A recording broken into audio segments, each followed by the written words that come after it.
Water মানে জল, এটা আমরা সবাই জানি, বাট ওয়াটার্স মানে কি? কিংবা ব্লাইন্ড মানে অন্ধ, কিন্তু ব্লাইন্ডস মানে কি? আজকের ভিডিওতে এইরকমই কয়েকটা ইন্টারেস্টিং ওয়ার্ডস নিয়ে কথা বলবো, যেগুলোর সিঙ্গুলারে যা মিনিং হয় সেই শব্দগুলোর সাথে যখন একটা এস যোগ হয়ে সেগুলো প্লুরাল হয়ে যায়, তখন তাদের মানেটা কমপ্লিটলি চেঞ্জ হয়ে যায়। যেমন ভিডিও শুরুতেই যেটা বললাম, ওয়াটার মানে জল, বাট ওয়াটার্স মানে হচ্ছে জলভাগ। যেমন নদী, সাগর, মহাসাগর, হ্রদ সব মিশিয়ে যে পৃথিবীর টোটাল যে জলভাগ, that is called waters in English. আবার ব্লাইন্ড মানে তো অন্ধ, বাট ব্লাইন্ডস মানে হচ্ছে পর্দা। Next word number 3, arm.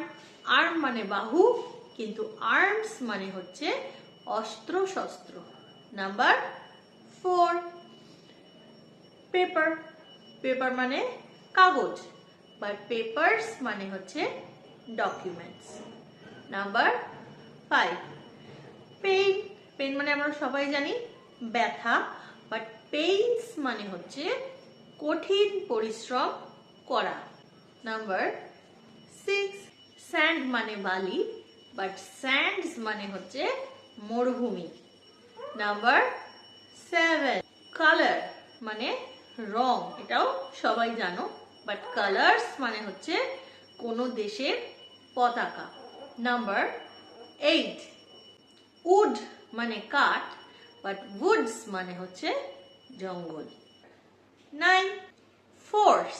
Force মানে বল বা শক্তি, বাট ফোর্সেস মানে হচ্ছে সৈন্যদল বা সেনাবাহিনী। নাম্বার 10, গুড মানে ভালো, বাট গুডস মানে হচ্ছে জিনিসপত্র বা মালপত্র। নাম্বার 11, স্পেকটাকল মানে সুন্দর কোনো দৃশ্য, বাট স্পেকটাকলস মানে হচ্ছে চশমা। And last but not the least, number 12, that is ruin. Ruin মানে কোনো কিছুকে ধ্বংস করে দেওয়া, বাট ruins মানে হচ্ছে একটা ধ্বংসাবশেষ বা একটা ধ্বংসস্তূপ।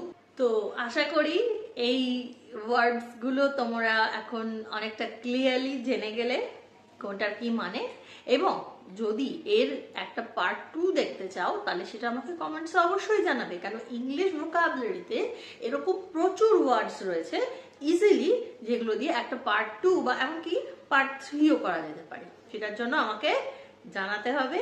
And as always, like and subscribe for more.